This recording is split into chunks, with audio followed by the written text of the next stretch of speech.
Hello friends and welcome back in my YouTube channel biology with Neha में। तो friends, आज हम बहुत ही एक इम्पोर्टेंट टॉपिक डिस्कस करेंगे, फर्टिलाइजेशन, जो कि बहुत ही कॉम्प्लेक्स प्रोसेस है और बुक में अलग अलग बुक में कि अलग अलग तरीके से दिया हुआ है। लेकिन इस वीडियो में हम क्या करेंगे, इस फर्टिलाइजेशन में जितने भी इवेंट होते हैं उन सभी को सीक्वेंस से और अच्छे से समझेंगे। तो अगर ये वीडियो आप शुरू से एंड तक देख लेते हैं तो आपको फर्टिलाइजेशन जो है वो बहुत ही अच्छे से समझ में आ जाएगा। और आप चाहिए तो इसका नोट्स बना सकते हैं या इसका नोट्स हम अपने टेलीग्राम चैनल पे आपको सेंड कर देंगे। जिस सीक्वेंस में बताएंगे उसी सीक्वेंस में जो होगा नोट लिखा होगा, यानी जितनी बातें यहाँ डिस्कस की जाएंगी वो सभी नोट्स में लिखी होंगी। तो अगर फर्टिलाइजेशन को बहुत ही अच्छे से समझना है या पूरी रिप्रोडक्शन को अच्छे से तैयार करना है तो आप इस चैनल को ज्वाइन कर लीजिए।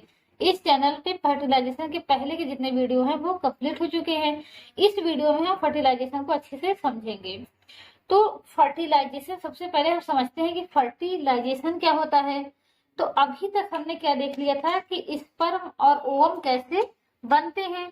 अब इसके बाद क्या होता है कि स्पर्म और ओवम का आपस में फ्यूजन होता है। तो फर्टिलाइजेशन क्या है? फर्टिलाइजेशन का मतलब होता है fusion of male and female gamete.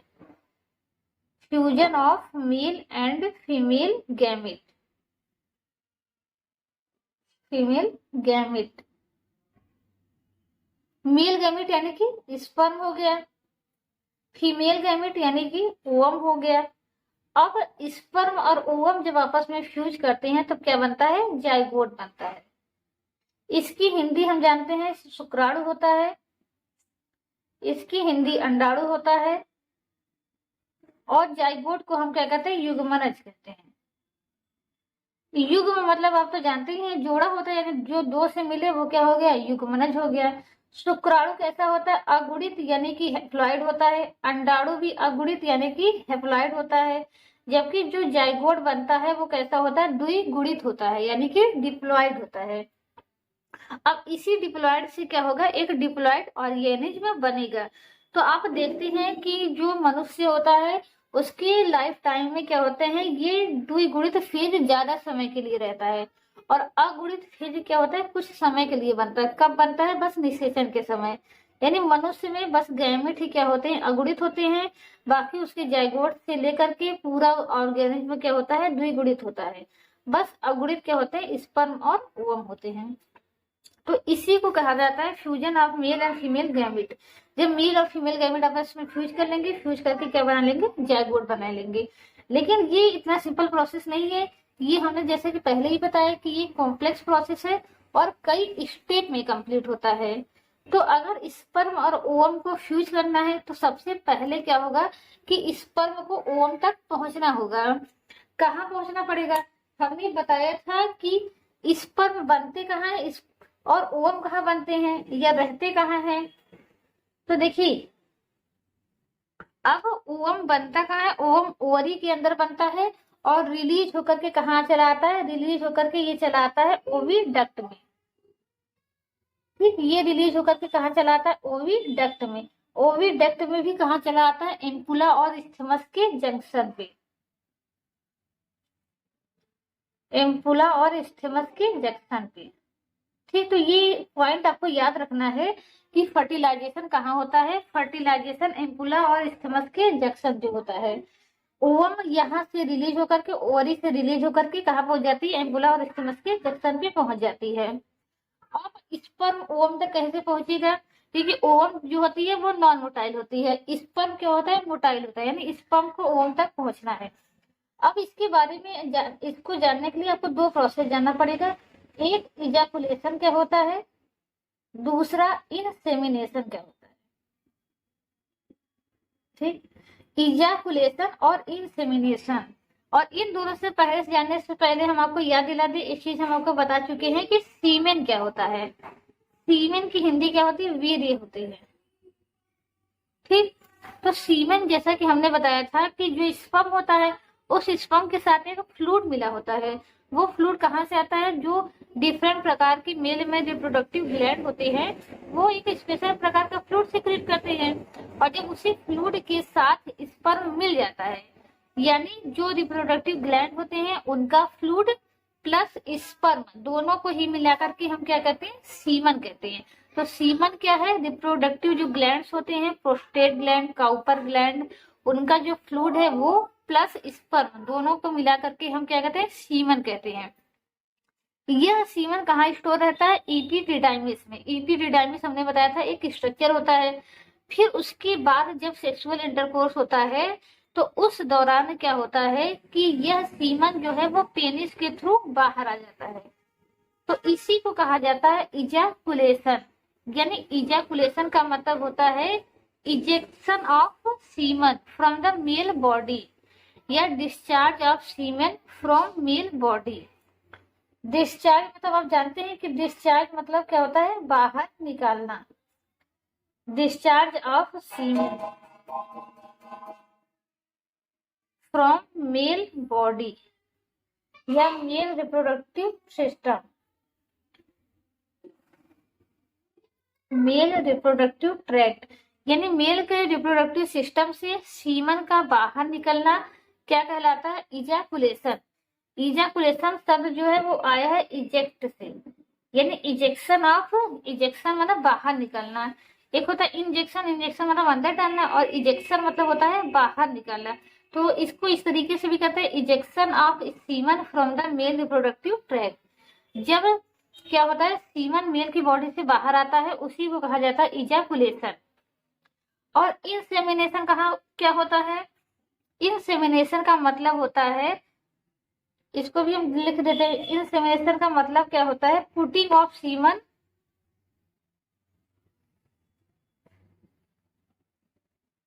Putting of semen in female reproductive tract, in female reproductive tract. Tract मतलब सिस्टम। और देखिए ये इजैकुलेशन और इंसेमिनेशन दोनों ही क्या किससे रिलेटेड है, सीमेन से। जब मेल क्या करता है, सेक्सुअल इंटरकोर्स के दौरान मेल क्या करता है कि सीमन को फीमेल की वेजाइना में डाल देता है, तो सीमन का मेल की बॉडी से निकलना क्या कहलाता है, इजैकुलेशन कहलाता है। और फीमेल की बॉडी में पहुंच जाना क्या कहलाता है, इंसेमिनेशन कहलाता है।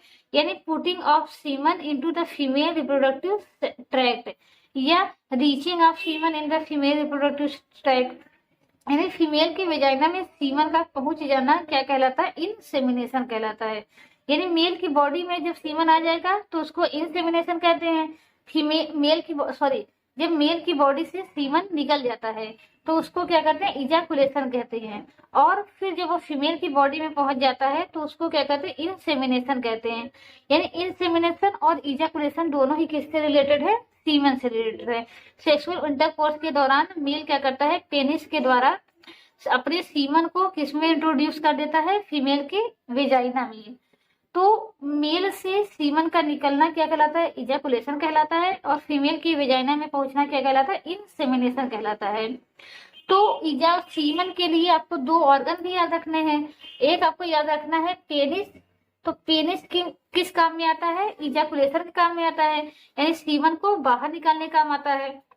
और दूसरा होता है वेजाइना, ठीक, पेनिस बाहर निकालने का काम करता है और वेजाइना जो है वो सीमन को रिसीव करने का काम करता है।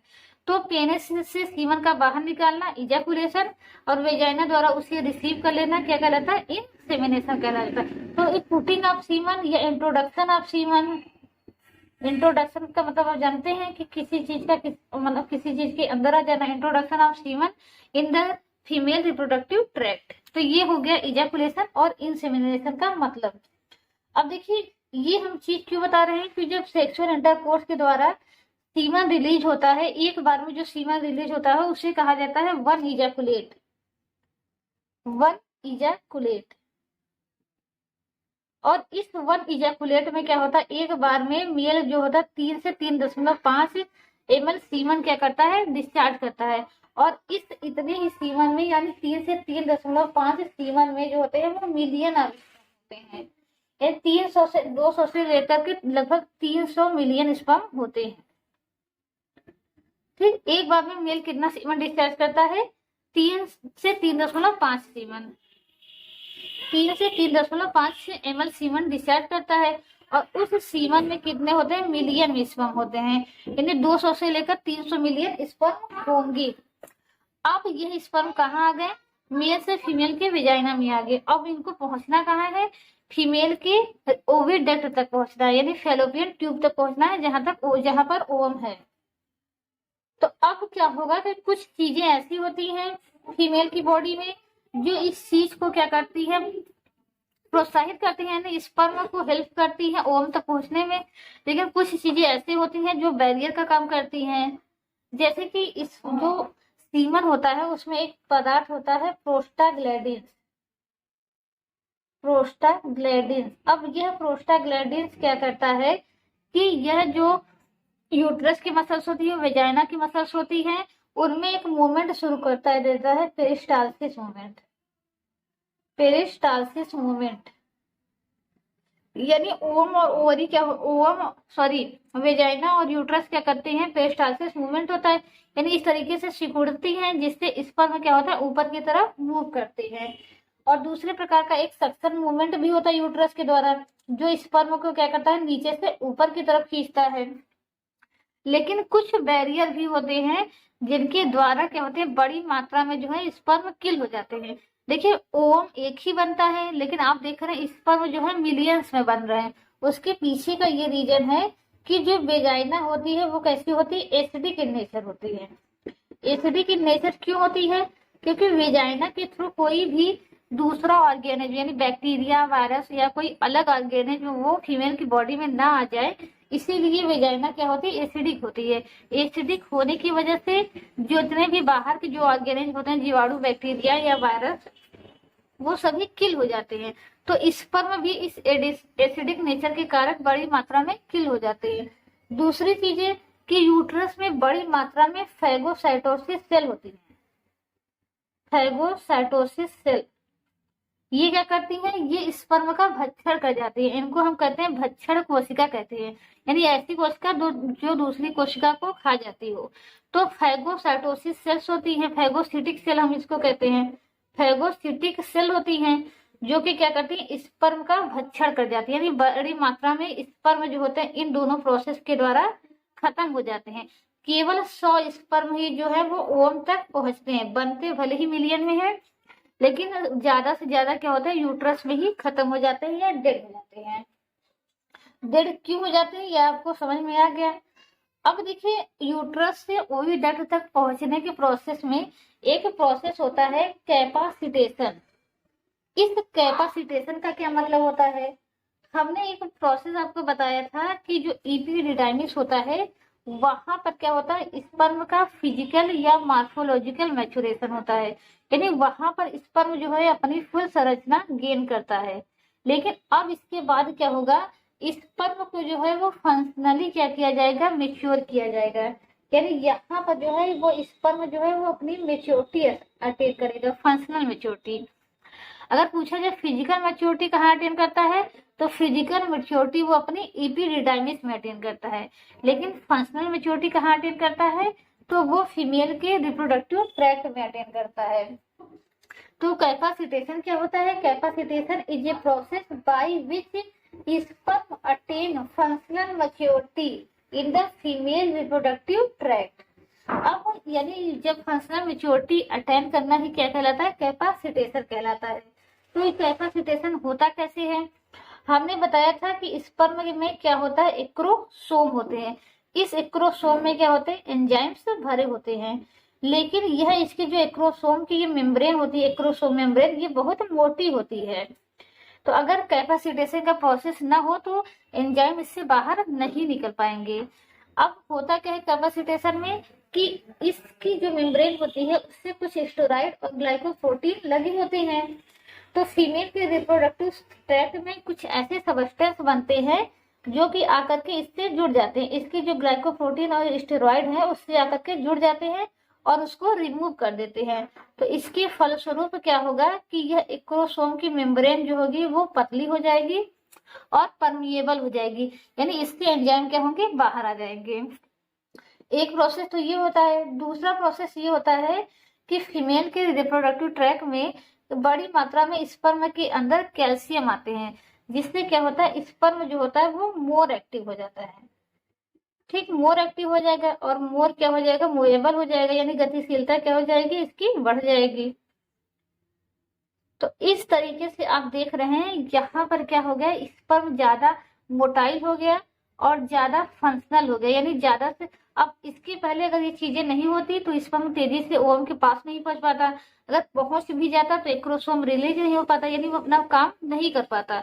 तो इसीलिए कहा जाता है कि यहाँ पर क्या हो रहा है, स्पर्म अपनी फंक्शनल मैच्योरिटी को अटेन कर रहा है। किस द्वारा, दो प्रोसेस द्वारा। एक तो इसका एक्रोसोम का मेम्ब्रेन थिन हो जाता है, दूसरा इसके अंदर कैल्शियम चला जाता है, जिससे ये मोर एक्टिव हो जाता है, यानी ये दोनों तरीके से क्या हो गया, फंक्शनली मेच्योर हो गया। तो फंक्शनली मेच्योर हो जाना ही क्या कहलाता है, कैपासिटेशन कहलाता है। ठीक, तो कैपासिटेशन की डिफिनेशन एक बार आप फिर से देख लेंगे अगर नहीं समझ में आया होगा। अब आइए हम देखते हैं क्या होता है फर्टी। अब क्या हो गया कि स्पर्म, अब स्पर्म कहाँ तक पहुंच गया, ओवम के पास पहुंच गया, यहाँ पर ओविडक्ट में पहुंच गया, स्पर्म पहुंच गया ओविडक्ट के पास। यहाँ पर क्या है, ओवम है और इधर से क्या आएगा, स्पर्म आएगा। ठीक, ये दोनों क्या होंगे, पास पहुंच गए। और इस पहुंचने के दौरान में स्पर्म का क्या हो गया, कैपासिटेशन भी हो गया। अब इसके बाद क्या होगा, fertilising and anti fertilising reaction होगा। देखिए, किसी भी एक जाति का स्पर्म जो है वो दूसरी जाति के ओवम को फर्टिलाइज नहीं कर सकता, यानी जो बंदर का स्पर्म है वो बंदर के ही स्पर्म के साथ ओवम के साथ फ्यूज होगा, मनुष्य का स्पर्म है वो मनुष्य के ओवम के साथ ही फ्यूज होता है। तो देखिए, इसके पीछे का रीजन होता है, रीजन क्या है कि फर्टिलाइजिंग और एंटी फर्टिलाइजिंग रिएक्शन होता है। तो एंटी फर्टिलाइजिंग रिएक्शन का मतलब क्या होता है, तो इसका मतलब होता है it is a identification process of sperm and ovum whether they belong to the same species और नॉट। यानी यह एक प्रक्रिया है जिसमें यह देखा जाता है कि जो फ्यूज करने वाले स्पर्म और ओवम है वो एक ही स्पीसीज से है या अलग अलग स्पीसीज है। तो फर्टिलाइजिंग एंटी फर्टिलाइजिंग रिएक्शन हमें क्या बताया, एक आइडेंटिफिकेशन प्रोसेस है जिसके द्वारा यह देखा जाता है कि फ्यूजिंग जो गैमेट है वो एक ही स्पीसीज के हैं या नहीं है। अगर एक ही स्पीसीज के हैं तो फ्यूज कर जाएंगे, अगर एक ही स्पीसीज के नहीं है तो फ्यूज नहीं कर पाएंगे। तो फर्टिलाइजिंग जो होता है वो कहाँ पाया जाता है, वो स्पर्म के ऊपर पाया जाता है, वो कहाँ पाया, सॉरी, वो ओवम के ऊपर पाया जाता है। और इस पे क्या होते हैं, कुछ स्पर्मोफिलिक सेंटर होते हैं, 3 से 4 होते हैं। और एंटी फर्टिलाइजिंग कहाँ होता है, एंटी फर्टिलाइजिंग स्पर्म के पास होता है। तो फर्टिलाइजिंग ओवम के पास होता है और एंटी फर्टिलाइजिंग स्पर्म के पास होता है। तो फर्टिलाइजिंग एंटी फर्टिलाइजिंग क्या करते हैं, एक दूसरे को अट्रैक्ट करते हैं, इसी से अट्रैक्ट होकर के स्पर्म कहाँ पहुंचता है, ओवम के पास पहुंचता है और अपने एंटी फर्टिलाइजिंग द्वारा क्या होता है, इससे जुड़ जाता है। तो जब सेम स्पीसीज के होते हैं तो फर्टिलाइजेशन को अलग किया जाता है, सेम स्पीसीज के नहीं होंगे तो फर्टिलाइजिंग और एंटी फर्टिलाइजिंग का रिएक्शन ही नहीं हो पाएगा, फिर आगे का प्रोसेस रुक जाएगा। तो फर्टिलाइजिंग कहाँ होता है, ओवम पे होता है और स्पर्म में क्या होता है, एंटी फर्टिलाइजिंग पाया जाता है। और इस तरीके से फर्टिलाइजिंग और एंटी फर्टिलाइजिंग अगर दोनों एक ही स्पीसीज के हैं तो क्या हो जाएंगे, बाइंड हो जाएंगे, अगर एक ही स्पीसीज के नहीं है तो बाइंड नहीं हो पाएंगे और फर्टिलाइजेशन के आगे का प्रोसेस नहीं हो पाएगा। ठीक, तो अब क्या हुआ, एंटी फर्टिलाइजिंग और फर्टिलाइजिंग रिएक्शन हो गया, जिससे ये प्रूफ हो गया कि जो स्पर्म है वो क्या है, मानव का है और ओवम भी क्या है, मानव का है। अब इसके बाद क्या होगा, स्पर्म जो है वो अपने स्पर्म लाइसिन एंजाइम रिलीज करेगा। क्योंकि अगर हम यहाँ पर देखें, यहाँ पर अगर हम ओवम को देखें, ठीक, ओवम क्या है, इस तरीके से ओवम है और ये ओवम का क्या है, केंद्रक है। लेकिन इसके बाहर आप देख रहे हैं, इसके बाहर क्या होता है, जोना पेल्यूसिडा होगा, जो कि किसकी बनी होती है, हमने बताया था, जो कि ग्लाइकोप्रोटीन की बनी होती है, एक कवरिंग होती है। और ग्लाइकोप्रोटीन की इस कवरिंग के बाहर भी एक कवरिंग होती है जिसको हम क्या कहते हैं, कोरोना रेडिएटा कहते हैं। यह कोरोना रेडिएटा किसकी बनी होती है, फॉलिकुलर सेल की बनी होती है। ठीक, 2 से 3 लेयर की बनी होती है। तो यहाँ हम क्या करें, इसका एक ही लेयर बना रहे हैं इस तरीके से। ठीक है, 2 लेयर बना दे रहे हैं। अब देखिए, अब यहां तक अगर स्पर्म पहुंच गया, स्पर्म क्या हुआ, यहां तक पहुंच गया। अब इसके बाद क्या है, इसका एक्रोसोम है। अब यह एक्रोसोम से क्या करेगा, अपना एंजाइम रिलीज करेगा। अब ये एंजाइम 3 प्रकार के एंजाइम होते हैं, जैसे कि हमने पहले ही बताया था। एक होता है कोरोना रेडिएटर, एक होता है corona radiator, sorry corona penetrating enzyme,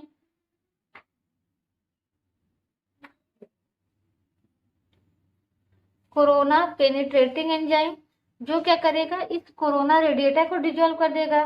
दूसरा होता है जोना लाइसिन, जो क्या करता है, जोना पेलिस्यूडा को डिजोल्व करेगा। और तीसरा क्या होता है, एक होता है हायालुरोनिडेज। यह एंजाइम क्या करता है कि यह जो कोरोना रेडिएटा की सेल्स होती हैं आपस में एक केमिकल के द्वारा बाइंड होती है। उस केमिकल को हम क्या नाम देते हैं, हायालुरोनिक एसिड नाम देते हैं, हायालुरोनिक एसिड।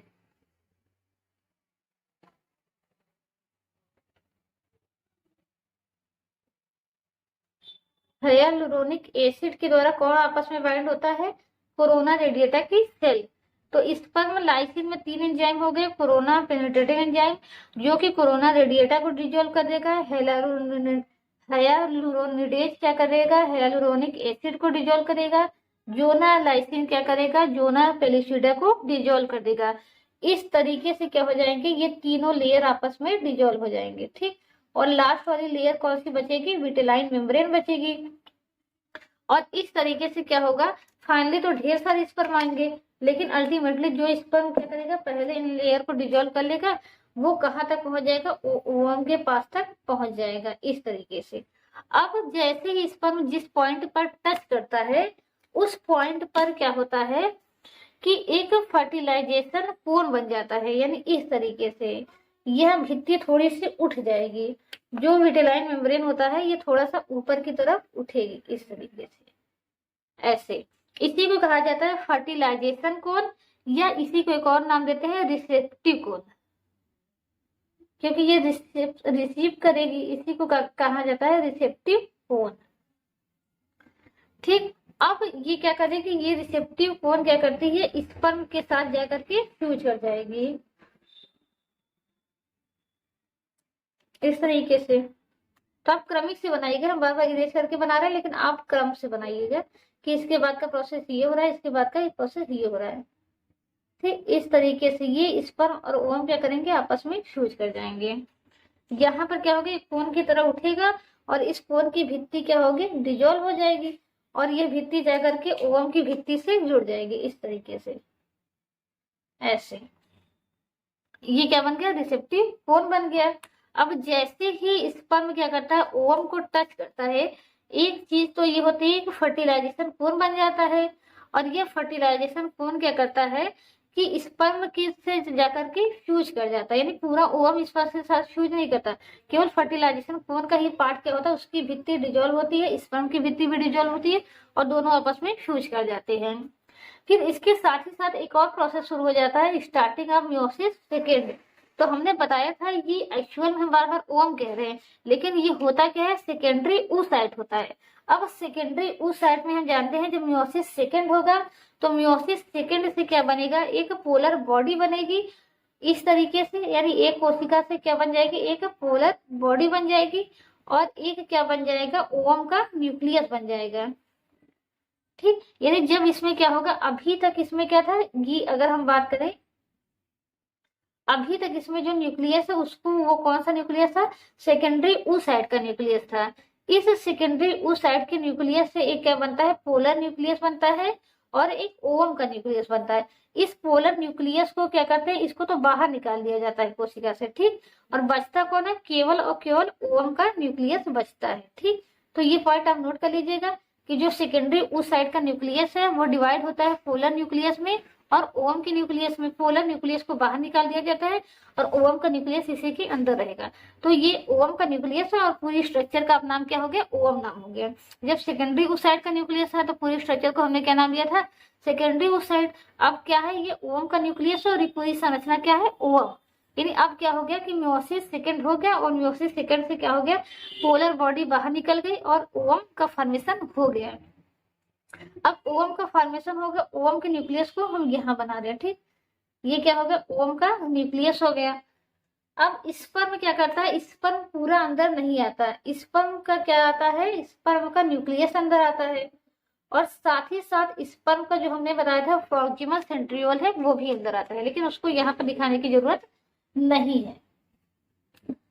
तो इस तरीके से अब देखिए, अब नेक्स्ट प्रोसेस क्या होगा कि अभी तक यहाँ तक हमने देख लिया कि मियोसिस का हो गया, स्टार्ट हो गया। अब जैसे ही क्या होगा, स्पर्म का न्यूक्लियस कहाँ आ गया, ओवम के अंदर आ गया।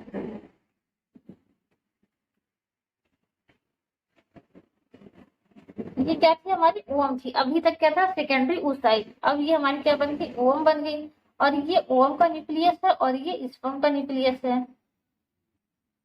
ये स्पर्म का न्यूक्लियस है और ये ओवम का न्यूक्लियस है। अब इसके बाद जैसे ही स्पर्म का न्यूक्लियस पहुंचा, एक और प्रोसेस होता है जिसको हम कहते हैं कॉर्टिकल रिएक्शन। इस कॉर्टिकल रिएक्शन में देखिए होता क्या है कि यहाँ पर क्या होता है, इसकी जो मेम्ब्रेन होती है इसको हम क्या कहते हैं, विटेलाइन मेम्ब्रेन कहते हैं।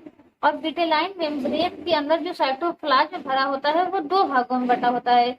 एक होता है अंदर का, यहाँ पर ये डेंस होता है, सबसे बाहर वाला जो डेंस पार्ट होता है इसको हम कहते हैं एक्सोप्लाज्म कहते हैं, एक्सोप्लाज्म कहते हैं। और अंदर वाले भाग को हम क्या कहते हैं, एंडोप्लाज्म कहते हैं। अंदर वाले भाग को हम क्या कहेंगे, एंडोप्लाज्म कहेंगे। और ये जो एक्सोप्लाज्म है ये बना किसका होता है, यहाँ पर कुछ ग्रेनुलोसा सेल होते हैं, ग्रेनुलोसा कुछ यहाँ पर क्या होगी, कुछ ग्रेनुलोसा सेल्स होंगी।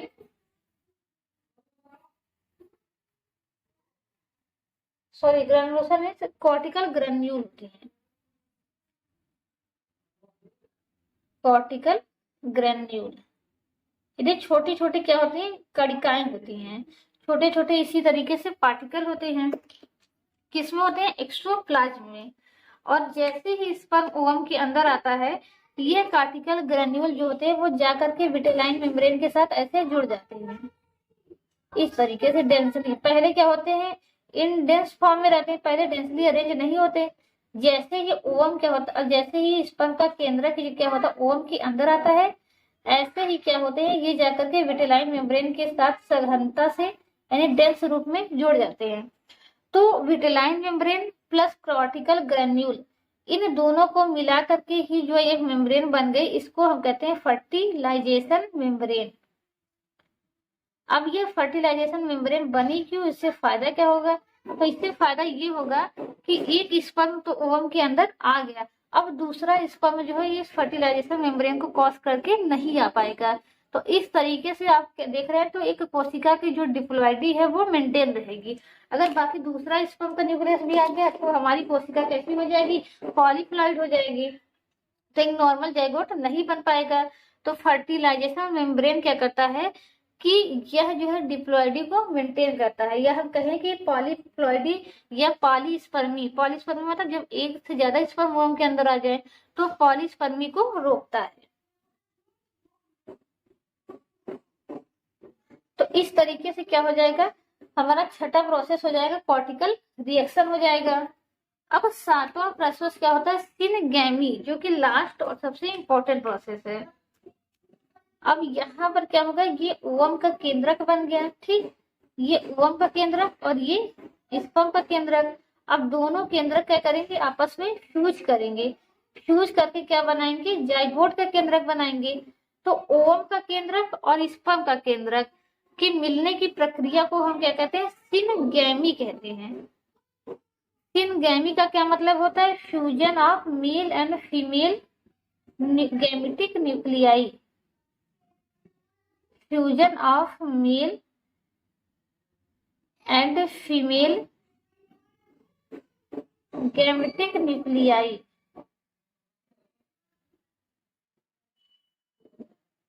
ठीक, यानी मेल का और फीमेल के गैमिट के न्यूक्लियस का मिलना क्या कहलाता है? सिनगैमी कहलाता है। फर्टिलाइजेशन क्या होता है? फर्टिलाइजेशन में हम याद करते हैं कि मेल और फीमेल गैमिट का मिलना क्या कहलाता है? फर्टिलाइजेशन। लेकिन मेल के और फीमेल के जो गैमिट है उनके न्यूक्लियस का मिलना क्या कहलाता है? सिनगैमी कहलाता है। और सिनगैमी के फलस्वरूप ये जो डिप्लॉयड न्यूक्लियस बनता है इसको हम कहते हैं सिनकैरियन कहते हैं। सिनकैरियन को हम क्या कह सकते हैं? जाइगोटिक न्यूक्लियस कह सकते हैं, युग्मनज केंद्रक कह सकते हैं, या सिनकैरियन कह सकते हैं। और ये पूरी स्ट्रक्चर अब हमारा क्या बन गया? जाइगोट बन गया। अब इसी जाइगोट से क्या होगा? आगे चल करके कंप्लीट ऑर्गेनिज का निर्माण होगा।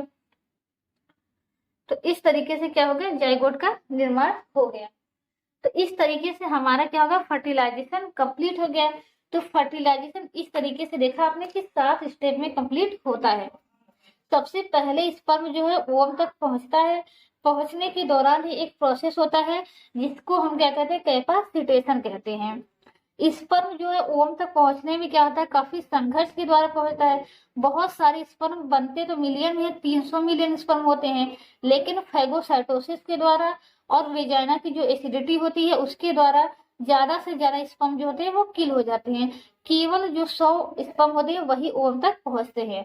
और पहुंचने के दौरान एक इम्पोर्टेंट प्रोसेस होता है जिसको हम कहते हैं कैपासिटेशन कहते हैं। कैपासिटेशन क्या होता है?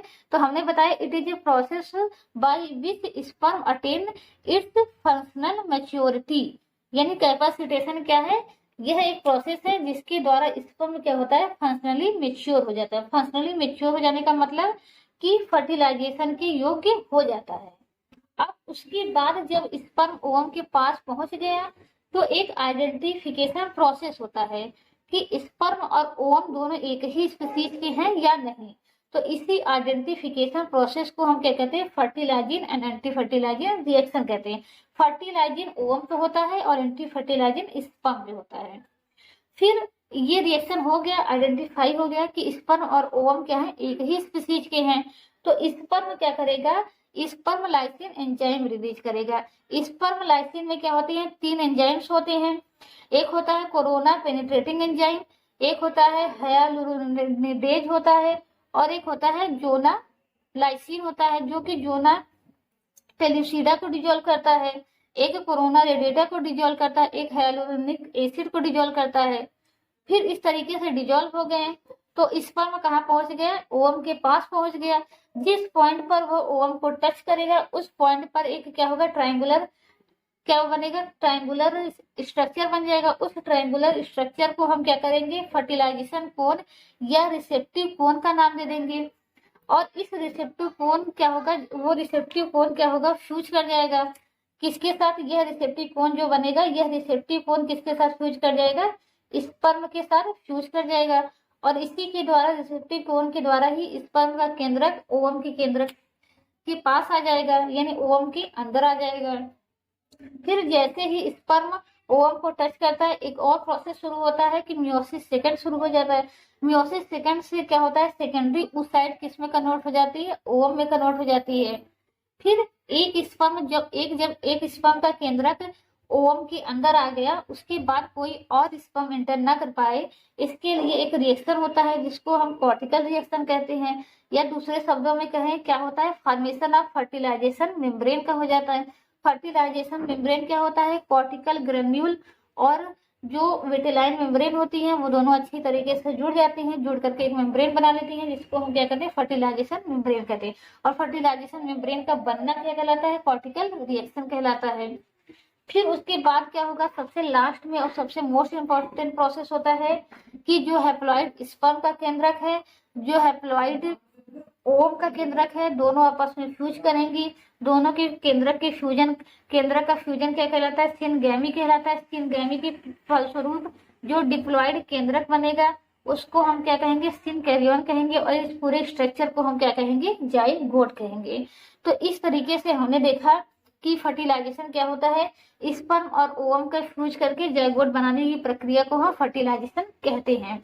तो फर्टिलाइजेशन को इस तरीके से देखिए हमने शॉर्ट में भी बता दिया है, तो इसको समझने में आधे घंटे से ज्यादा समय लगा, देखिए रिवाइज करने में बस 1 से 2 मिनट का समय लगा। तो इसी तरीके से किसी चीज को अगर आप अच्छे से समझे रहते हैं तो उसको रिवाइज करने में ज्यादा से ज्यादा 10 मिनट या 12 मिनट का समय लगेगा। लेकिन अगर वही चीज आप अच्छे से नहीं समझे रहते हैं तो बार बार कंफ्यूज होते हैं, बार बार क्या होते हैं, डिमोटिवेट होते हैं कि कुछ कंटेंट यहाँ पर छूट गया है या कुछ कंटेंट है कहीं पर और कहीं तरीके से दिया गया है। तो जो तरीका बेस्ट है वो बेस्ट तरीके से हमने बताने का प्रयास किया है, और ये प्रयास किया है कि एक सिंगल पॉइंट भी आपका न छूटे। अगर फिर भी ऐसा कुछ पॉइंट रहा हो जो मुझसे छूट गया हो तो आप कमेंट करके बता सकते हैं, या अगर कुछ ऐसा हो जो न समझ में आया हो तो वो भी कमेंट करके बताइए। और इसका नोट्स जिस सीक्वेंस में हमने बताया है, जिस तरीके से समझाया है, उसी तरीके से लिखा हुआ नोट आपको मेरे चैनल पे मिल जाएगा। तो आप सभी मेरा टेलीग्राम चैनल ज्वाइन कर लीजिए जो अभी नहीं ज्वाइन किए हैं। तो एक पॉइंट हम इसमें और देख लेते हैं कि फर्टिलाइजेशन का इम्पोर्टेंस क्या है। अगर फर्टिलाइजेशन हो रहा है तो इससे फायदा क्या है, अगर नहीं होता तो नुकसान क्या होता है। तो देखिए पहले अगर फर्टिलाइजेशन हो रहा है तो एक गैमेट मेल से आ रहा है, एक गैमेट फीमेल से आ रहा है। तो इस तरीके से क्या होता है कि जो नया ऑर्गेनिज्म बनेगा उसमें क्या होगा, कुछ डिफरेंस होगा। तो इस तरीके से फर्टिलाइजेशन के द्वारा क्या होता है, वेरिएशन होता है, यानी विभिन्नता आती है। अगर जैसा कि कुछ प्लांट आप जानते हैं कि उनमें अलैंगिक जनन होता है, यानी जैसा एक पौधा होता है उसी एक पौधे से दूसरा पौधा बन जाता है, वहां 2 तरीके के गैमेट इन्वॉल्व नहीं होते। तो पौधे क्या होते हैं, एक जैसे होते हैं। तो जब एक जैसे ऑर्गेनिज्म होते हैं तो उसको क्या कहा जाता है, क्लोन कहा जाता है। ठीक, क्लोन क्या होता है कि जब बच्चे क्या हो अपने पेरेंट के समान हो। पेरेंट के समान कब होगा, जब सिंगल पेरेंट ही होगा, यानी अलैंगिक जनन होगा। जब लैंगिक जनन होगा तो कभी भी क्लोन नहीं बनेगा। तो पहला तो ये हो गया कि फ्यूजन से क्या होता है, यदि फर्टिलाइजेशन से क्या होता है, वेरिएशन होता है। फर्टिलाइजेशन से क्या हो रहा है, हमारा वेरिएशन हो रहा है। वेरिएशन यानी विभिन्नता। दूसरा पॉइंट आप देख रहे हैं कि अगर फर्टिलाइजेशन से ही क्या होगा कि मियोसिस सेकंड स्टार्ट हुआ। अगर फर्टिलाइजेशन ना होता तो मियोसिस सेकंड भी स्टार्ट नहीं होता। मियोसिस सेकंड इसी की वजह से स्टार्ट हुआ क्योंकि फर्टिलाइजेशन हुआ। तीसरा पॉइंट आप देख रहे हैं कि अगर फर्टिलाइजेशन नहीं होता तो ओवम जो है वो डिप्लॉयड नहीं हो पाता, और फिर से एक डिप्लॉयड ऑर्गेनिज्म का निर्माण नहीं हो पाता। ये फर्टिलाइजेशन होता ही इसीलिए है ताकि डिप्लॉयड ऑर्गेनिज्म का निर्माण हो सके। तो इसके द्वारा हम क्या कर सकते हैं, डिप्लॉयड नंबर फिर से क्या हो जाता है, अटेन हो जाता है। Diploid number again attain. ठीक, यानी ये प्रोसेस ही इसीलिए बनाया गया है कि पहले एक बार क्या बने, हैप्लॉइड गैमेट बने, और हैप्लॉइड गैमेट फ्यूज करके जाइगोट बना सके, ताकि फिर से एक डिप्लॉयड ऑर्गेनिज्म का निर्माण हो सके। अब अगर तीसरा प्रोसेस देखें, जो हमने स्पर्म से बताया था कि सेंट्रियोल आता है, वह सेंट्रियोल किस काम में यूज होता है, जाइगोट का जो फर्स्ट क्लीवेज होगा उसमें काम आएगा। ठीक, centriole of sperm initiate first mitotic division. ठीक, यानी फर्टिलाइजेशन नहीं होता तो ओवम क्या होती, बिना डिवाइड हुए रह जाती, यानी कंप्लीट ऑर्गेनिज्म नहीं बना पाती। पांचवा अगर पॉइंट इसका हम देखें तो इसके द्वारा स्पर्म जब इसको फ्यूज कर जाता है तो ओवम क्या हो जाती है, मोर एक्टिव हो जाती है। फंक्शन के बाद ये क्या हो जाती है, मोर एक्टिव भी हो जाती है।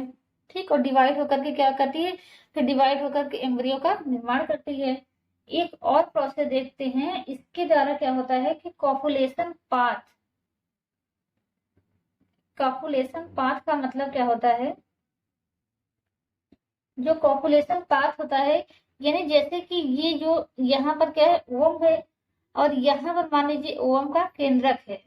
तो स्पर्म जो है वो जिस रास्ते से यहाँ ओवम के पास आता है वो रास्ता ही डिसाइड करता है कि ये जो जब जाइगोट बन जाएगा किस तरीके से डिवाइड होगा। जैसे अगर स्पर्म इस तरीके से आया है तो अब ये क्या हो गया, ये डिप्लॉयड जाइगोट बन गया।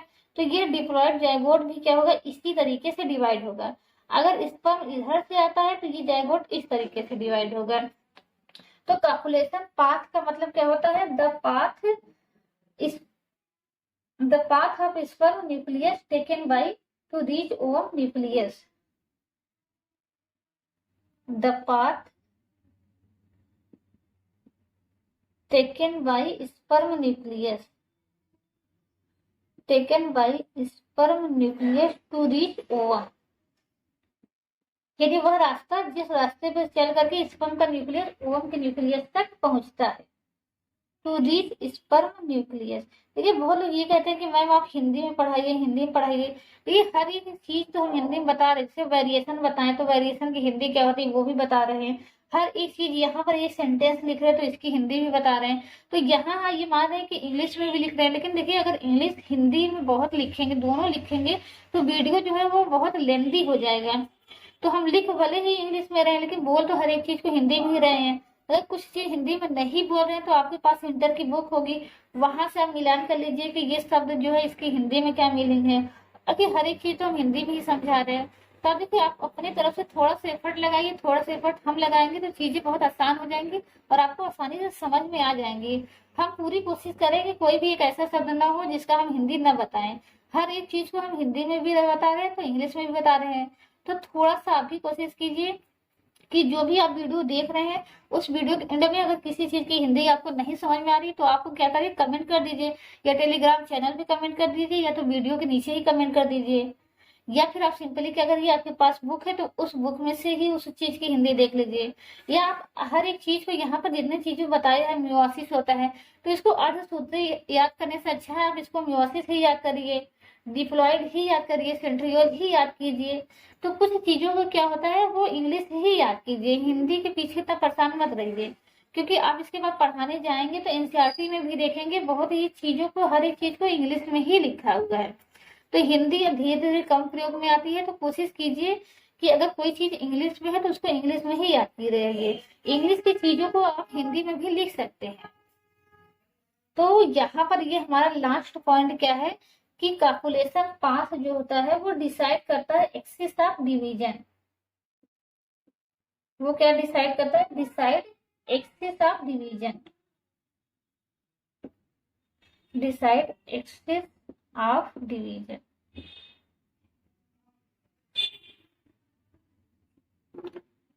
इसका मतलब हमने समझा दिया, यानी जिस रास्ते से केंद्र चल के आएगा उसी रास्ते से क्या होगा, फिर वो जाइगोट भी डिवाइड होगा।